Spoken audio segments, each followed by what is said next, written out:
pensionerlar tayyorlaning. Yil avgustdan keyin pensiya va nafaqa summalarida indeksatsiyadan so'ng yangi raqamlar paydo bo'lishi mumkin. Va bu masala faqat bugun pensiya olayotganlarga emas, yaqin oylar ichida pensiyaga chiqadiganlarga ham bevosita ta'sir qiladi. Men bugun sizga eng muhim narsani oddiy tilda tushuntirib beraman. Kimning puli oshadi, kimda o'zgarish bo'lmasligi mumkin. Qaysi holatda summa noto'g'ri hisoblanadi va pensioner o'z huquqini yo'qotmaslik uchun nima qilishi kerak? Bu ma'lumot juda muhim. Chunki ko'pchilik faqat pensiya oshadi degan gapni eshitadi. Lekin aslida indeksatsiya qanday hisoblanadi? Hammaning summasi bir xil oshadimi yoki yo'qmi? Bank kartaga qachon tushadi? Qo'shimcha to'lovlar ham oshadimi? Degan savollar ochiq qoladi. Shuning uchun videoni oxirigacha ko'ring. Hozirning o'zida kanalga obuna bo'ling, like bosing. Chunki men pensionerlar uchun kerakli yangiliklarni oddiy va aniq qilib tushuntirib boraman. Avval qanday edi? Avval pensioner har oy belgilangan pensiya summasini olardi. Kimdir yoshga doir pensiya, kimdir nogironlik pensiyasi, kimdir boquvchisini yo'qotganlik pensiyasi, kimdir esa ijtimoiy nafaqa oladi. Bu summalar ish staji, ish haqi, pensiya turi, avvalgi qayta hisob kitoblar, ustamalar va davlat tomonidan belgilangan eng kam miqdorlarga qarab farq qiladi. Indeksatsiya deganda odamlar ko'pincha hammaning pensiyasi bir xil foizga oshadi deb o'ylaydi. Lekin men buni aniq aytaman. Amaliyotda pensiya summasi bir nechta tarkibiy qismdan iborat bo'lishi mumkin. Asosiy pensiya bor, ustamalar bor, ayrim toifadagi fuqarolarga beriladigan qo'shimcha to'lovlar bor, minimal miqdorga yetkazib berish mexanizmi bor. Shuning uchun ikki pensioner bir xil foiz oshish haqida eshitsa ham, yakunda qo'liga tushadigan real pul turlicha bo'lishi mumkin. Endi nima o'zgaryapti? Indeksatsiyadan so'ng pensiya va nafaqalarning yangi miqdori qayta hisoblanadi. Bu qayta hisoblashda asosiy e'tibor amaldagi rasmiy qaror, belgilangan foiz yoki yangi bazaviy miqdorlarga qaratiladi. Masalan, agar pensionerning pensiyasi 20 ming so'm bo'lsa va indeksatsiya 10% deb belgilansa, oddiy hisobda u 1 million 100 ming so'm bo'lishi mumkin. Lekin agar bu pensioner minimal miqdor, ustama yoki alohida imtiyoz orqali pul olayotgan bo'lsa, uning yakuniy summasi boshqacha chiqishi mumkin. Men bu yerda eng muhim ogohlantirishni beraman. Hech qachon faqat qo'shnining yoki qarindoshning summasiga qarab o'zingiznikini baholamang. Chunki qo'shningizning ish staji 35 yil, sizniki 22 yil bo'lishi mumkin. U zararli mehnat sharoitida ishlagan bo'lishi mumkin. Siz oddiy lavozimda ishlagan bo'lishingiz mumkin. Unga nogironlik guruhi bo'yicha ustama bor, sizda esa yo'q. Shu sababli nega unga ko'proq tushdi, menga kamroq tushdi degan savolga javob ko'pincha hujjatlar va pensiya tarkibida bo'ladi. Birinchi masala indeksatsiya kimlarga tegishli? Odatda bunday o'zgarishlar yoshga doir pensionerlar, nogironlik pensiyasi oluvchilar, bo'g'uvchisini yo'qotganlik pensiyasi oluvchilar va ayrim ijtimoiy nafaqa oluvchilarga ta'sir qilishi mumkin. Lekin har bir toifa bo'yicha aniq javobni faqat rasmiy hujjatga qarab aytish kerak. Men har doim shuni maslahat beraman. Hamma oladi degan og'za kapga emas, pensiya jamg'armasi, mahalla, bank yoki rasmiy e'lon bergan ma'lumotga qarang. Ikkinchi masala pul qachondan hisoblanadi? Agar o'zgarish yilning avgustdan kuchga kirsa. Demak, yangi summa odatda avgust oyi uchun hisoblanadigan to'lovlarda aks etadi. Lekin pul kartaga tushish sanasi har bir hududda, bankda, to'lov jadvalida farq qilishi mumkin. Kimdir oy boshida oladi, kimdir o'rtalarida oladi, kimdir pochta orqali oladi. Shuning uchun 1 avgust kuni ertalab kartaga pul tushmasa, bu hali sizga indeksatsiya berilmadi degani emas. To'lov jadvali bo'yicha kutish kerak. Uchinchi masala. Eski qarzdorlik yoki ushlab qolishlar bo'lsa nima bo'ladi? Ayrim pensionerlarda aliment, kredit, ijro hujjati, ortiqcha to'langan pulni qaytarish kabi ushlab qolishlar bo'lishi mumkin. Bunday holatda pensiya oshgan bo'lsa ham qo'lga tegadigan summa to'liq oshgandek ko'rinmasligi mumkin. Masalan, pensiya 1.200 ming so'mdan 1.220 ming so'mga oshdi deylik. Lekin har oy 200 ming so'm ushlab qolinayotgan bo'lsa, pensioner kartada 1.20 ming so'm ko'rishi mumkin. Keyin odam mening pensiyam oshmabdi deb o'ylaydi. Aslida brutto hisoblangan pensiya oshgan, lekin ushlab qolish bor. 4-masala yangi pensiyaga chiqqanlar. Agar siz iyul oyida hujjat topshirgan bo'lsangiz, avgustda pensiya tayinlanayotgan bo'lsa, sizda hisob kitob alohida ko'rib chiqiladi. Ba'zan hujjatlar qabul qilingan sana, pensiya tayinlangan sana va to'lov boshlangan sana bir-biridan farq qiladi. Masalan, fuqaro 11 iyulda pensiya yoshiga yetdi. 21 iyulda hujjat topshirdi. Avgustda to'lov chiqdi.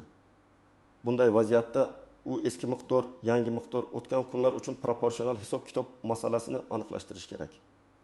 Birinchi misol. Oddiy yoshga doir pensioner. Deylik, Akmal aka 30 yil ish stajiga ega, hozir 1 million 500 ming so'm pensiya oladi.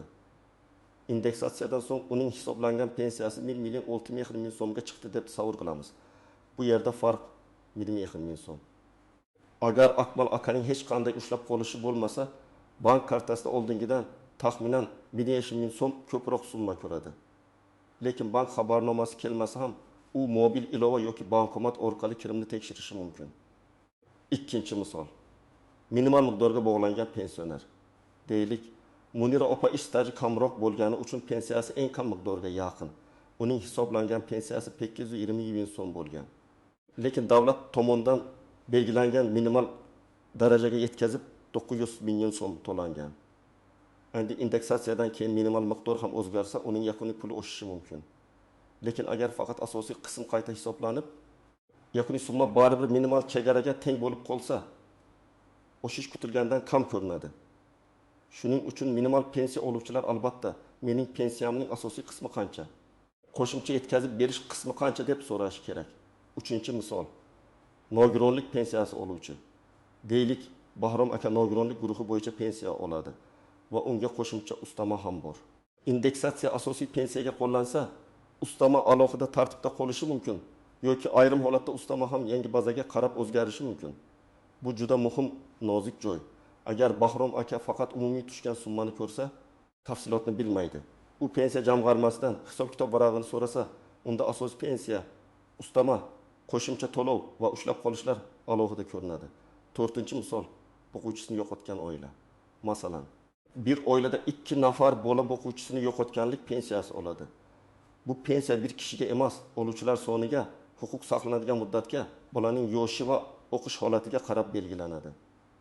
Agar bolalardan biri bo'lg'un 5 yoshga to'lgan bo'lsa, lekin kunduzgi ta'limda o'qiyotgan bo'lsa, hujjat topshirish orqali to'lov davom etishi mumkin. Agar o'qish haqida ma'lumotnoma vaqtida berilmasa, indeksatsiya bo'lsa ham to'lov to'xtab qolishi mumkin. Bu yerda muammo indeksatsiyada emas, hujjatning yangilanmaganda bo'ladi. 5-misol, ishlayotgan pensioner. Ko'pchilik so'raydi. Men pensiyadaman, lekin ishlayapman. Menga ham oshadimi? Bu savolga umumiy gap bilan javob berib bo'lmaydi. Chunki pensiya turi ish joyi, rasmiy bandlik holati va amaldagi qonunchilik muhim. Ayrim holatlarda pensiya to'liq to'lanadi. Ayrim holatlarda cheklovlar bo'lishi mumkin. Ayrim to'lovlar ish faoliyatiga bog'lanmaydi. Shuning uchun ishlayotgan pensiyani albatta ish beruvchidan rasmiy ma'lumotlar to'g'ri yuborilganini. Pensiya jamg'armasida esa pensiya turi bo'yicha cheklov bor yo'qligini tekshirish kerak. Men birinchi navbatda 3 guruhdagi odamlarga hushyor bo'lishni maslahat beraman. Birinchi guruh, pensiyasida oldin ham xato chiqqan, qayta hisob-kitob talab qilgan yoki ish staji hujjatlarida muammo bo'lgan fuqarolar.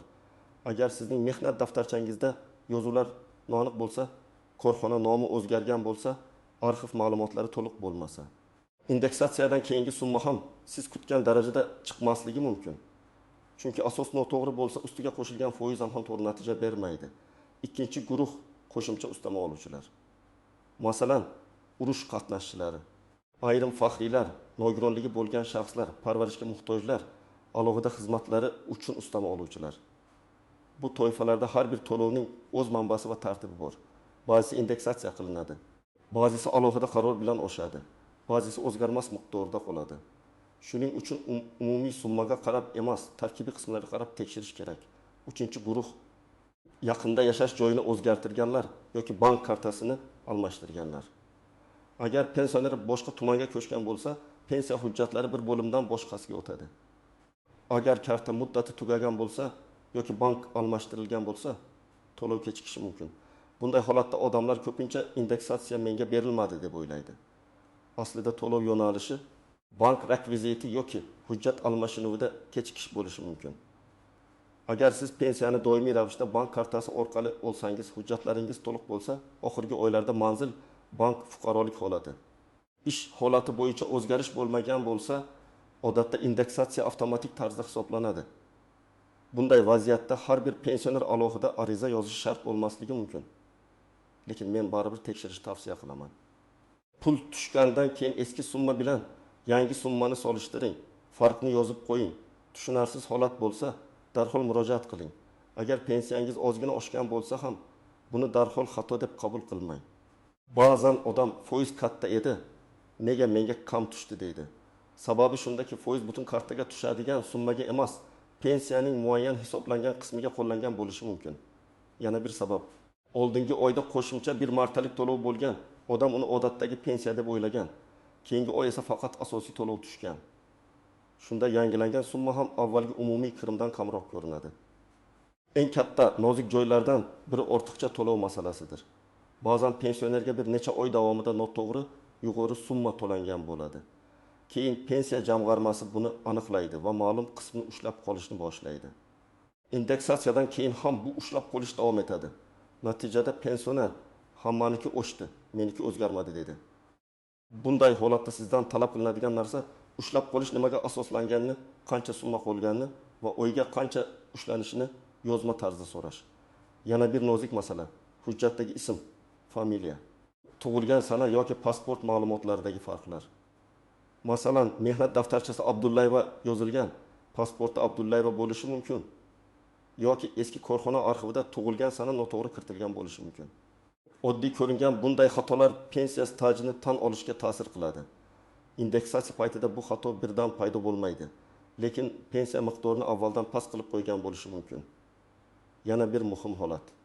Chet elga vaqtincha yoki doimiy chiqib ketgan pensionerlar. Agar pensioner uzoq muddat xorijda bo'lsa, to'lov tartibi, hayotlikni tasdiqlash, bank kartasidan foydalanish, ishonchnoma orqali olish kabi masalalar paydo bo'ladi. Indeksatsiya qilingan summa hisoblanishi mumkin, lekin to'lovni olish tartibi bo'yicha alohida talablar bo'lishi ehtimoldan xoli emas. Shuning uchun xorijdagi pensionerlar konsullik, pensiya jamg'armasi yoki ishonchli vakil orqali holatini tekshirtirib turishi kerak. Yana bir pitfall, ijtimoiy tarmoqlardagi noto'g'ri jadvallar. Men ko'p ko'raman, kimdir rasmiy manbasiz jadval chiqaradi. Falon pensiya endi falon bo'ladi deb yozadi. Odamlar esa shunga ishonib, keyin bank yoki pensiya bo'limiga jahl bilan boradi. Aslida jadval eskirgan, boshqa davlatniki yoki faqat taxminiy bo'lishi mumkin. Pensiya masalasida bitta noto'g'ri raqam ham odamni adashtiradi. Shuning uchun faqat rasmiy e'lon, shaxsiy hisob-kitob va vakolatli tashkilot javobiga tayaning. Endi eng kerakli qism. Siz nima qilishingiz kerak? Birinchi qadam. Oxirgi 3 oylik pensiya tushumlarini yozib chiqing. Masalan, iyun oyida qancha tushdi, iyul oyida qancha tushdi, avgustda qancha tushdi. Agar bank ilovangiz bo'lsa, kirim tarixini oching. Agar karta ishlatmasangiz, pochta kvittansiyasi yoki to'lov hujjatini saqlang. Eski va yangi summani solishtirmasdan turib xulosa chiqarmang. Ikkinchi qadam, pensiya turini aniqlang. Siz yoshga doir pensiya olasizmi? Nogironlik pensiyasimi? Bo'g'uvchisini yo'qotganlik pensiyasimi yoki ijtimoiy nafaqami? Chunki har birining hisoblash tartibi boshqacha. Murojaat qilganda ham menga pensiya oshmadi deb umumiy aytmang. Men yoshga doir pensiya olaman. Iyulda 1020 so'm tushgan. Avgustda 1020 so'm tushdi. Indeksatsiya qanday hisoblanganini tushuntirib bering deb aniq ayting. Uchinchi qadam, hujjatlarni tayyorlang. Sizga pasport yoki ID karta, pensiya guvohnomasi bo'lsa, o'sha hujjat, bank kartasi rekviziti, mehnat daftarchasi nusxasi, oldingi qaror yoki hisob-kitob varag'i, nogironlik bo'yicha tibbiy xulosa, o'qish ma'lumotnomasi. Boquvchisini yo'qotganlik bo'yicha hujjatlar kerak bo'lishi mumkin. Hamma hujjatni bir papkaga solib qo'ying. Ayniqsa staj bo'yicha muammo bo'lganlar arxiv ma'lumotlarini ham tayyorlab qo'ysin. 4-qadam, pensiya jamg'armasiga yoki tegishli bo'limga murojaat qiling. Murojaatni og'zaki qilish mumkin, lekin muammo jiddiy bo'lsa yozma murojaat yaxshi. Yozma murojaatda shunday mazmunda yozing. Mening pensiyam indeksatsiyadan so'ng qanday tartibda qayta hisoblanganini, asosiy pensiya miqdori, ustamalar, qo'shimcha to'lovlar va ushlab qolishlar bo'yicha yozma tushuntirish berishingizni so'rayman. Mana shu jumla juda muhim. Chunki siz umumiy javob emas, tarkib hisob-kitob so'rayapsiz. 5-qadam, bank bilan ham tekshiring. Ba'zan pensiya hisoblangan bo'ladi, lekin bank kartasi bloklangan, muddati tugagan, SMS xizmati ulanmagan yoki texnik kechikish bo'ladi. Agar pensiya jamg'armasi pul o'tkazilgan desa, Bankdan kirim holatini so'rang. Agar bank pul kelmagan desa, pensiya bo'limidan to'lov topshirig'i sanasini aniqlashtiring. Ikki tashkilot o'rtasida yurib qolmaslik uchun har bir javobni yozib oling. 6-qadam, agar xato topilsa, qayta hisob-kitob talab qiling. Masalan, sizning 5 yillik stajingiz hisobga olinmagan bo'lsa yoki ish haqi ma'lumotnomasi noto'g'ri kiritilgan bo'lsa, bu faqat indeksatsiya masalasi emas, butun pensiya miqdoriga ta'sir qiladi. Bunday holatda faqat avgustdagi oshishni tekshirib bering demang. Pensiyam tayinlangan kundan boshlab hisob-kitob asoslarini qayta ko'rib chiqishni so'rayman deb yozish kerak bo'lishi mumkin. 7-qadam, javobni kutish muddatini nazorat qiling. Davlat organlariga yozma murojaat qilganingizda javob berish tartibi va muddati bor. Siz ariza bergan sanani, kirim raqamini, qabul qilgan xodimning ismini yozib qo'ying. Agar elektron murojaat yuborsangiz, tasdiq xabarini saqlang. Telefon orqali aytilgan gap keyin isbot bo'lmaydi. Yozma javob esa keyingi bosqichda kerak bo'ladi. 8-qadam, firibgarlardan ehtiyot bo'ling. Indeksatsiya davrida pensiyangizni oshirib beraman, kartangizni tekshiraman. SMS kodni ayting, oldindan pul to'lang deganlar ko'payishi mumkin. Men qat'iy aytaman, hech kimga bank kartangiz raqamini, amal qilish muddatini, SMS kodni, PIN kodni bermang. Pensiyani oshirish rasmiy tartibda amalga oshiriladi. Buning uchun begona odamga pul berish yoki kartani topshirish kerak emas. Demak, avgustdan keyingi indeksatsiya masalasida eng muhim narsa shuki, yangi summa avtomatik hisoblanishi mumkin. Lekin har bir pensioner o'z summasini tekshirishi shart. Hammaning oshishi bir xil bo'lmasligi mumkin. Chunki pensiya miqdori, staj, ish haqi, pensiya turi, ustamalar, minimal kafolatlar va ushlab qolishlarga bog'liq. Agar tushgan pul siz kutgandan kam bo'lsa, darhol vahima qilmang. Avval tarkibiy hisob-kitobni so'rang. Men sizga tavsiya qilaman, avgustdagi tushumni yozib oling, iyuldagi summa bilan solishtiring, hujjatlaringizni tayyorlang. Tushunarsiz holat bo'lsa, pensiya jamg'armasiga yozma murojaat qiling. Ayniqsa staji to'liq hisoblanmagan, ustamasi bor, bank kartasini almashtirgan. Yaqinda pensiyaga chiqqan yoki bo'g'uvchisini yo'qotganlik pensiyasi olayotgan oilalar bu masalaga jiddiy qarashi kerak. Sizning hududingizda avgust oyida pensiya qancha tushdi? Oldingi oyga nisbatan oshdimi yoki savollaringiz bormi? Izohlarni yozib qoldiring. Men eng ko'p uchrayotgan holatlarni keyingi videolarda alohida tushuntiraman. Videoga like bosing, kanalga obuna bo'ling va yaqinlaringizga ham yuboring. Chunki bu ma'lumot har bir pensioner va har bir oilaga kerak bo'lishi mumkin.